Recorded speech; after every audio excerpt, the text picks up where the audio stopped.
here first. But yeah, as I kind of touched on earlier, if you guys don't know me, my name is Joey.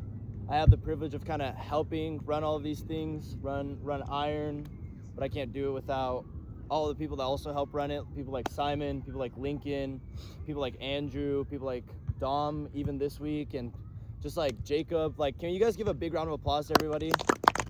Dude, like, it's run by your fellow brothers. There's literally so many people that I could thank. I mean, Gavin, Hudson, like, even the like, literally, like, this is run by people sitting here amongst the rest of you guys. Like, it's not run by these, like, over spiritual, super qualified people. It's just run by the people that are hungry for Jesus. That's really what it is. But yeah, I mean, I grew up in Folsom.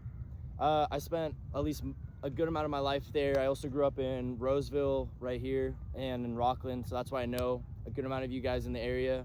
And yeah, I just got back from YWAM. YWAM is a Bible school. It's essentially the school that I did with YWAM was called a 6-month DTS, where you go and spend 6 months of your life following Jesus. You spend the first 3 located in their base in Hawaii, which is pretty cool.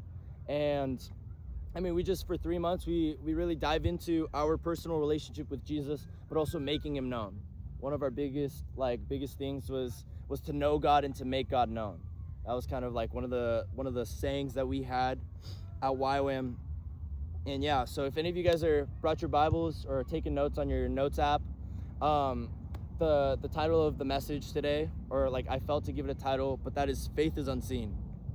And I decided to name it Faith is Unseen because it's such a practical thing where we always talk about having faith in Jesus and having faith in a relationship with God, but I feel like sometimes we kind of brush over what faith really means. See, because Jesus calls us to live our lives out in faith. Jesus calls us to that everything that we do and the things that we say be done in faith, that our obedience to him be done in faith. But like, I mean, I grew up, for example, for the most part, I grew up in church. I grew up listening to people tell me what faith is, what faith is, what faith is, what faith is, but I never really understood what that was on a deeper level. And what is faith? I mean, I was kind of reflecting on it, and this is like kind of a mix between what my definition is and also what Google tells me faith is. But faith is to act with the assurance, confidence, or trust of someone or something else. And what that is that essentially what faith is, and when we use it in the context of following Jesus, it is to give up trust, to lean on the Lord's guidance, to lean on the Lord in these different things. But what that means is to trust that God already has it covered. See, to me, what faith means is trusting and putting your assurance on the fact that God is already in control of the things that I may or may not have in my hands. See, and I really felt like touching on faith today and just like the depth of what faith is, because Jesus calls us to step that out. He calls us to step out and live in faith. In James 2:26, it says, as the body without the spirit is dead, so faith without deeds is dead. I'm going to read that one more time. It says, as the body without the spirit is dead, so faith without deeds is dead. Can you guys just pray with me? Jesus, I just thank you for this amazing evening with all these boys that love you, with all these boys that love the community that you've gifted us in. God, I thank you that we can worship your name freely and learn about you freely, Jesus, that we can really dive into who you are, the amazing Father and God and Creator that you are. Holy Spirit, we just invite you this evening.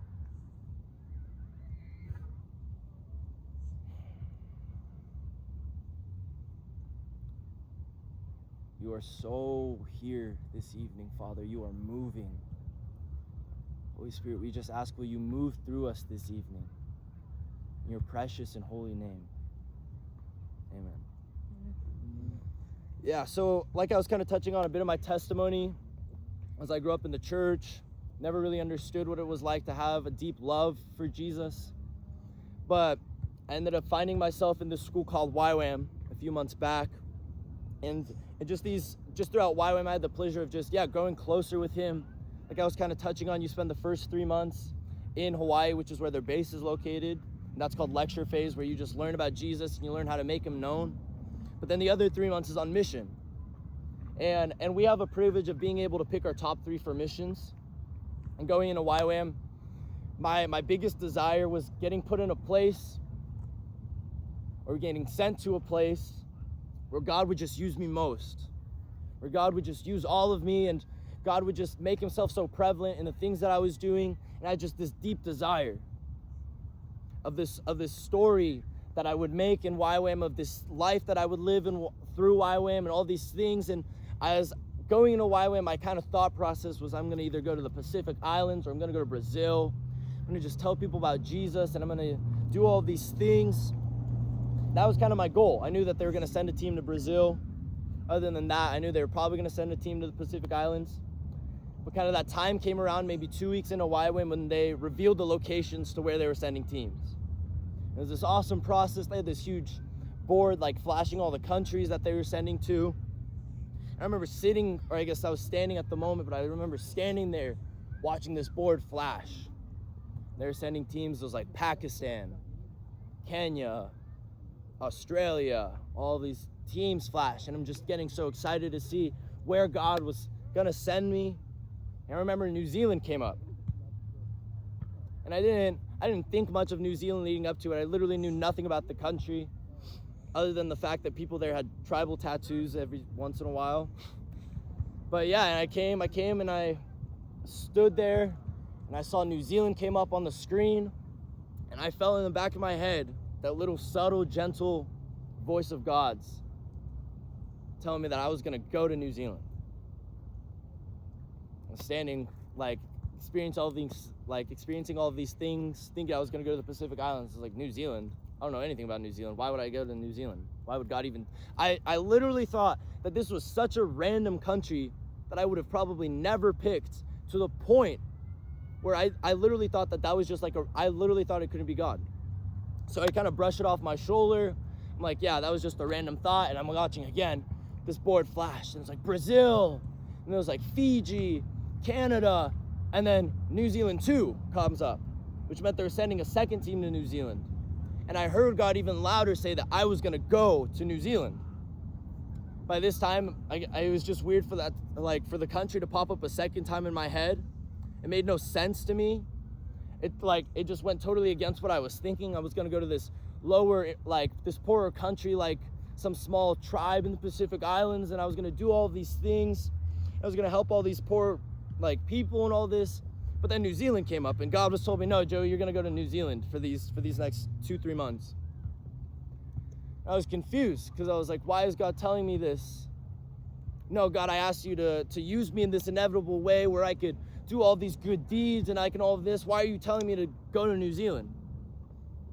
See, what was going on was I was praying and I was asking God, will you send me to a country where you're gonna use me? Or are you gonna send me to this place where I can flourish and all these things? But I was expecting God to answer my prayer in the way that I wanted him to.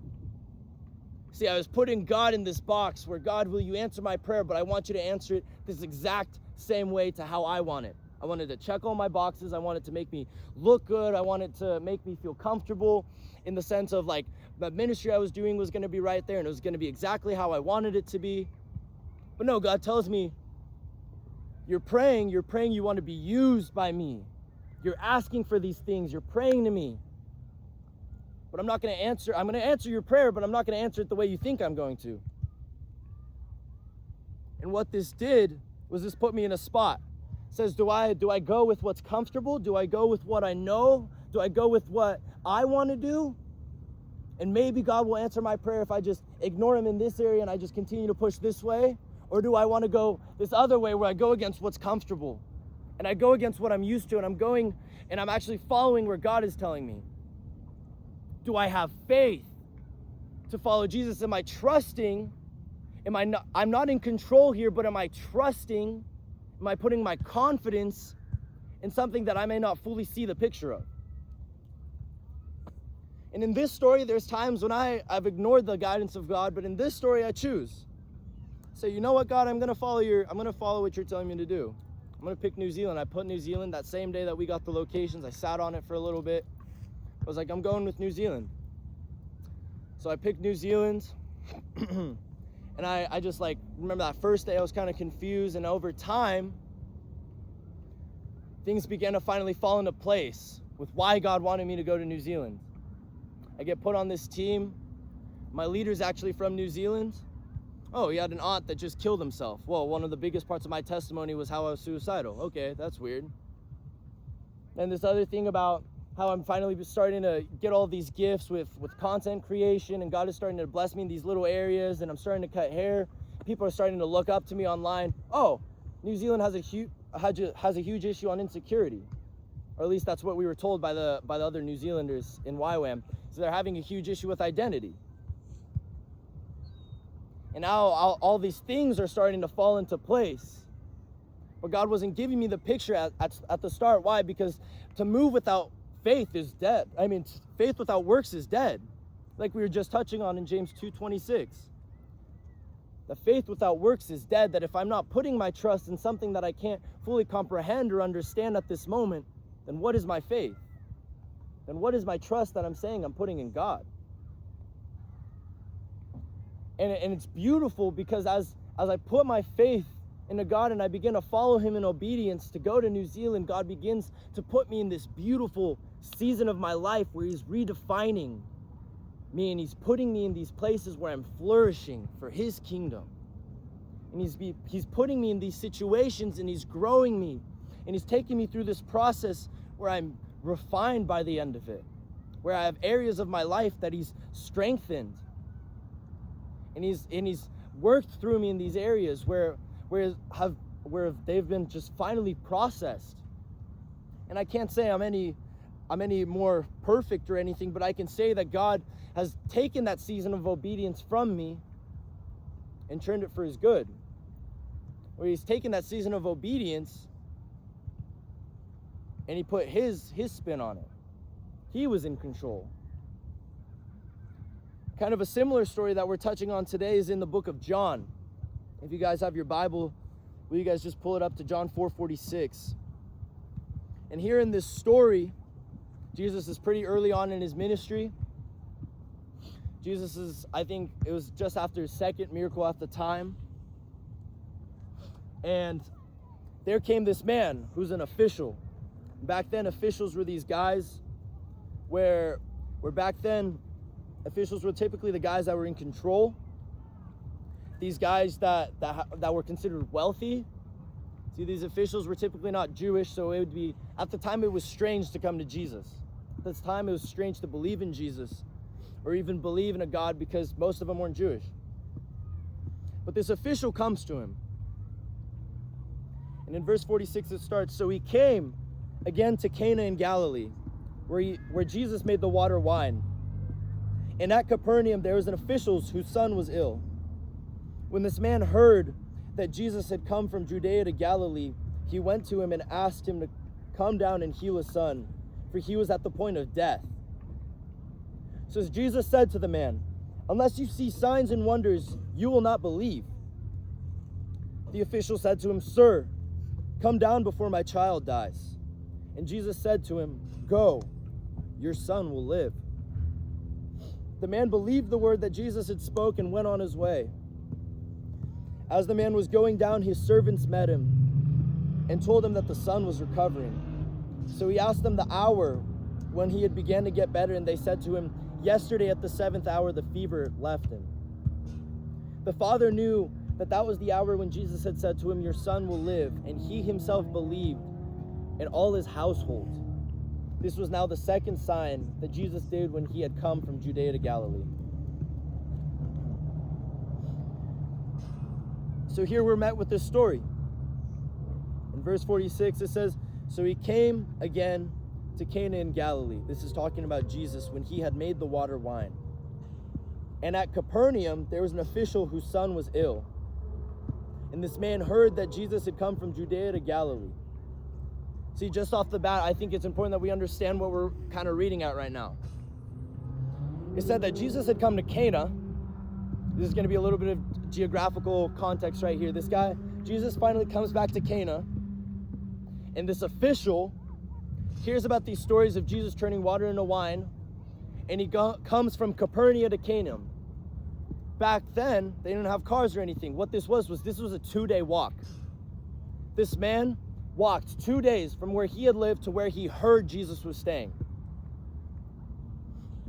Why? Because he's desperate. It says that his son was at the point of death. This guy who normally calls the shots, this guy that's normally in control, has a situation that he's not in control of, and what his desperation causes him to move.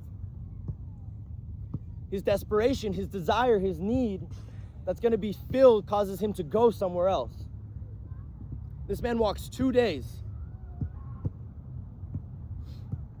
And here, what does he do? He went to Jesus and he asked him to come down and heal his son, for he was at the point of death. So Jesus said to him, unless you see signs and wonders, you will not believe. What's interesting here is this guy comes to Jesus, probably stressed out, worried that his son's going to die at any moment. Walks 2 days to meet this guy that he's only heard stories of.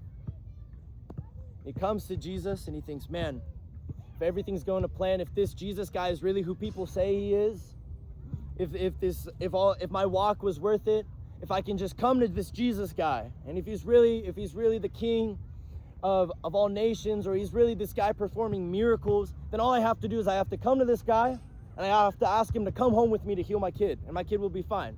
The 2-day walk will be worth it. All of these things will be worth it, man. This is, you could think that this guy was, you would say that this guy's already moving on faith to walk 2 days to meet a guy that he's not really sure if he's there, and he's not even sure if he can actually perform miracles. You'd probably say this guy's already walking in faith. But what does Jesus say to him? He says, unless you see signs and wonders, you will not believe. And I remember sitting and reading this and trying to break down this context for what to say and all this. And I really looked into a deeper thing, because I remember reading this. I was like, dang, Jesus just clocked this guy. Like, this guy came, walked 2 days, desperate, stressed out, asking Jesus to heal his kid. And Jesus just tells him that he has to see the miracle, like, to believe in him. Like, what? So I look up what this verse means on a deeper level, and it says that I'm pretty sure at the time I was looking at what it meant in Hebrew, because it was written in Hebrew, and it says that in Hebrew, when Jesus tells this man this statement, he says, unless you see signs and wonders, he's using a plural. He's using a plural pronoun, which means no, he's not just talking to this dad. He's talking to the entire nation of Galilee.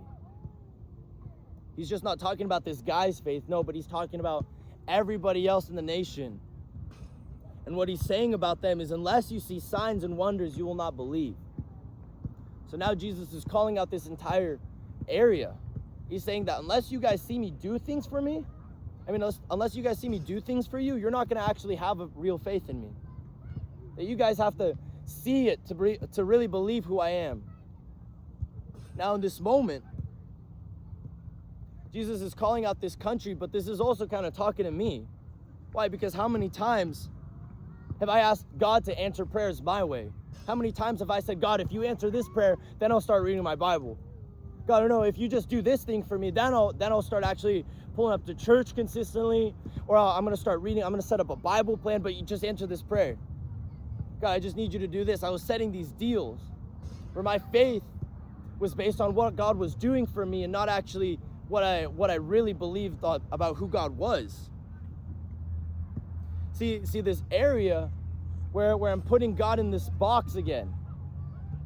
Of no, God, you have to do these things my way. I'm asking you to do it how I'm asking you to do, and then I'm gonna believe in you, and then I'm gonna obey you. But no, Jesus is calling that out. He's saying, no, that's not how I work. But what does this guy do? He gives the most right possible answer. He says, the official said to him, sir, come down before my son dies. Jesus says to him, go, your son will live. See, this official is desperate. He's hearing Jesus call all these people out, but no. He's persistent. His faith is being persistent. He's asking God again. I have a question. If we came to Jesus and we asked him for something that meant a lot to us, whether that be a family member with cancer, or a relationship with a failing parent, or even a relationship with a girl that you like, that you're trying to save, and you come to Jesus and you ask him to fix this issue, and Jesus gives you that kind of answer, how many of you guys would actually be willing to ask him again? See, now I'm going to take it on a deeper level. How many times do we ask God, do we pray for these things? Do we ask God to answer these prayers? Do we ask God to fill these needs? But when we don't get a response, or even a response that we don't like, we're not willing to ask him again. See, if we get a response that maybe we're not expecting, what we'll do is, forget that prayer. I don't need that answered anyway. Why? Because I don't want to answer it the way God is telling me to do it. Or I'm not hearing a response from Jesus right now. Oh, forget about it. But no, the official does the opposite. He says that he asks him again. He's persistent with his faith.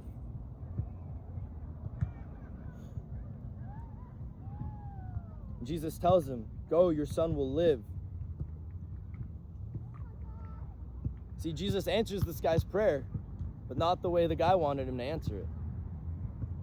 See, when we read that first part, when we read verse 47, this guy tells Jesus, come down with me, come home, come with me and heal my son. Come with me, Jesus, I need you to come with me and I need you to fix this issue. Jesus, come on. Jesus is answering this prayer. He's answering this request, but what is he saying next? He's telling this guy to go back home by himself. He's saying, go, your son will live. And it says that the man believed the word that Jesus spoke to him, and he went on his way. And as he was going down, his servants met him, and they told him that the son was recovering. So he asked the hour when he had begun to get better, and he said to them, yesterday at the 7th hour the fever left him. The father knew that was the hour when Jesus said to him, your son will live. And he himself believed in all his household. This guy gets a response that he's not wanting, that he's not expecting. This guy walked 2 days just to bring Jesus back to get his son healed. And Jesus answers his prayer, he answers his request, but not in the way he's expecting him to. See, Jesus in this situation is saying, you people believe because you see. But no, Jesus is saying, are you willing to believe me? Are you willing to have faith before you see these prayers answered? Are you willing to trust me even when you can't see what's going on in front of me? Are you willing to trust me when you can't see what's going on in front of you? Are you willing to trust me? Are you willing to rely your confidence on something that you can't entirely see? See, Jesus says that he healed his son at the 7th hour, right when Jesus said that your son is healed. And I think this is a great story about how Jesus healed a kid, a sick kid, but I think this is even bigger. I think Jesus not only healed the son, but he was doing something bigger. He was healing the father's faith. See, that if I can get this father to walk back home by himself and he sees that I kept my promise, if he sees that I kept my word, then he'll realize that he doesn't have to come to me and he doesn't have to bring me over and he doesn't have to bring me to all these places and he doesn't have to see everything that's going on in front of him for him to trust that I'm going to work. See, that if I can fix this father's faith and open his eyes to the fact that faith is built on this idea that it's not everything that you see in front, but just because you can't see it doesn't mean that he's not working. See, this father is doing so much more than healing the son. He's building the father's entire faith. He's building this father's entire confidence in who God really is. What does it do? It leaves a testimony. Why? Because now the father has seen and he's experienced, but he also knows. That it's not just seeing anymore, but this father now knows. Hey, the same way that Jesus sent me home and I didn't see everything that was going on is the same way that I can trust right now that although I may not have God physically in front of me, that doesn't mean he's not going to answer my prayer. Or even a step deeper, that although I can't see every little minute detail about the thing that I'm praying about, that doesn't mean that I can't have faith in the fact that God is currently working in the thing that I'm praying for. Final verse I'm about to land. I'm about to finish up right here.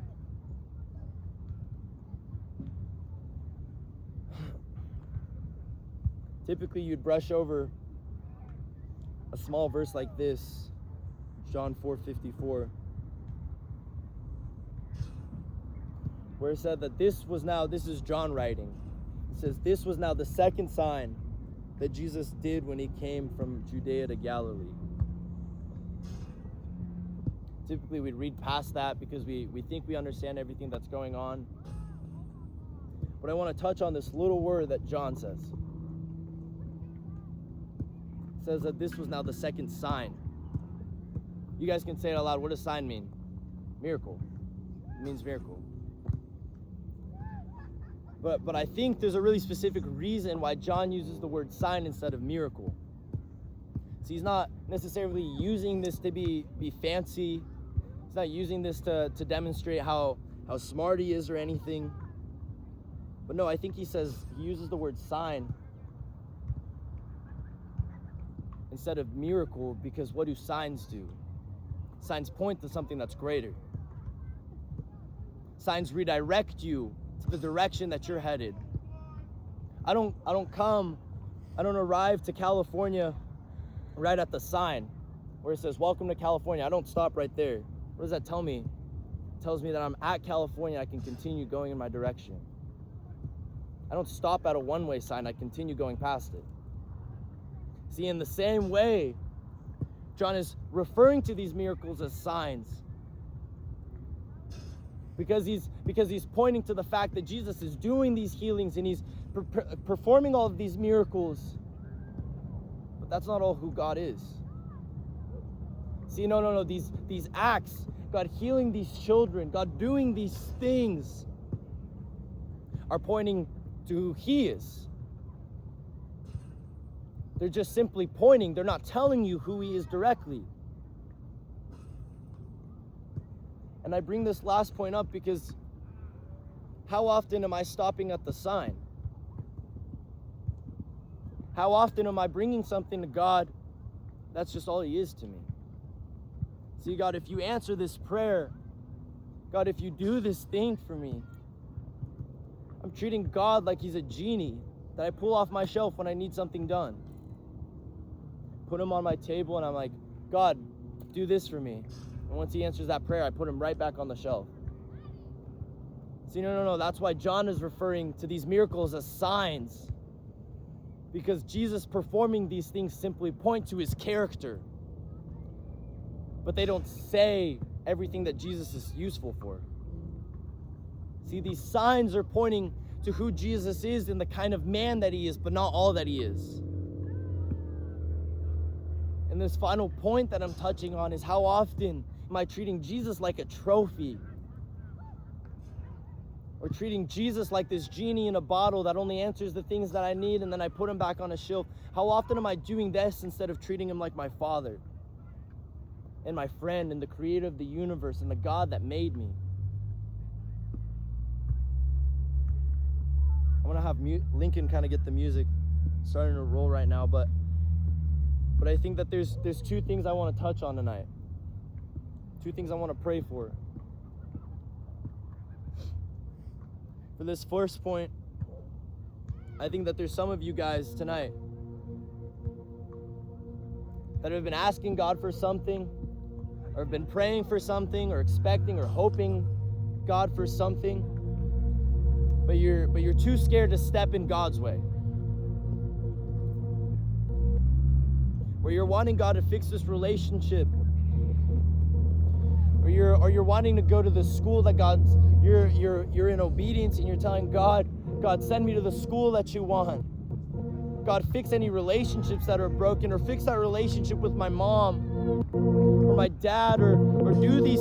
Jesus, I need you to answer these prayers. But when God tells you, okay, I need you to do it this way, I need you to do it my way. Why? Because it's better. We're scared because we can't see everything on the other side of it. Why? We're scared. We're scared to move in this obedience. We're scared to move in this faith. Why? Because we want to do it in our own comfortable way. We're scared to move in faith because we can't see the other side of it. And I think that there's some of us tonight that need to give that up. I think there's some of us tonight that are willing to say, no, Jesus, I'm done doing it my way. I'm done expecting you to answer prayers the way I want you to answer them. I'm done wanting you to do it in every little minute detail or thing. No, Jesus, I'm done doing it this way, and I'm actually going to step out in the way that you're telling me to step out tonight. No, I'm going to talk to my dad tonight, and I'm going to apologize first. No, I'm going to reach out to that friend that hurt me, and I'm going to apologize first. I may not see everything on the side of it. I don't know what my dad's going to say about me. I don't know what my friend's going to say about me. But I'm going to do it anyways. Why? Because I have faith. Why? Because I can lean on something without seeing or comprehending or understanding the other side of it. The second group, and it's possible if you guys feel both, but it was like that last verse I was touching on, where you guys feel like you guys have been treating Jesus like a genie in a bottle. Where you guys feel like you guys have been treating Jesus like Google and not the creator of the universe, and not your father, and not your friend. See, where you guys feel like I've been putting Jesus off and I only bring him out when I need something. Where I feel like, no, I'm not going to live my relationship with my girlfriend the way you want me to. Or I'm going to expect you to do these things for me, and then when you answer it, when you fix my relationship with my girlfriend, or you help us with our argument, or you answer this prayer, or you give me this job that I'm praying for, no, I'm not going to put you on the shelf after anymore.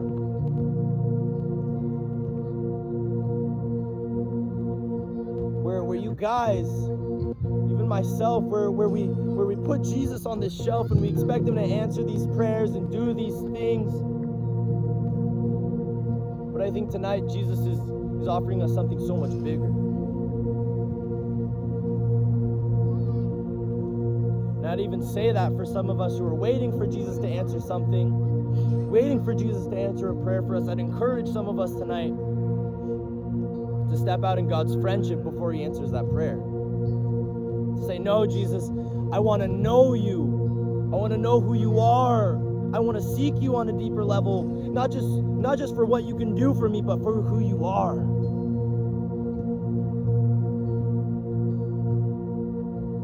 Why do I say this? Because, friends, I've had prayers answered. And I've treated Jesus like a genie in a bottle, and he's answered prayers for me. And those things feel good. I've gotten the jobs that I've wanted to in the past. Or I've gotten the girl that I've wanted to in the past that fulfilled me for a season. See, that job fulfilled me for a season. See, that position on the sports team fulfilled me for a season. See, that school fulfilled me for a season. But I'm offering you something so much bigger. See, I'm offering you a relationship with a God that is meant to fulfill you for the rest of your life. I'm offering you something so much bigger than those answered prayers or those earthly things that we can have. I'm offering you something so much bigger. It's a deep and an intimate and a loving relationship with the creator of the universe. With the guy that actually has all the answers to those prayers that you've been talking to him about. No. He's offering something bigger than the prayer that you want answered in this exact moment. He's offering a relationship right now. And I say all that, and I don't, there could be people here that have never accepted Jesus into their lives. People that have never accepted him into his heart. And I can tell you, friends, that following Jesus, to surrender, like we were touching on in worship, to drop everything and to come as we are to the Father, is something so much bigger than what you could ever imagine. That these things that we've asked Him for, they're nothing in comparison to the guy that we're asking Him to. And I just want to invite anybody tonight that needs one of these prayers open, where you guys feel like you guys are too scared to do it God's way, or you guys feel like you guys have been keeping Him like a genie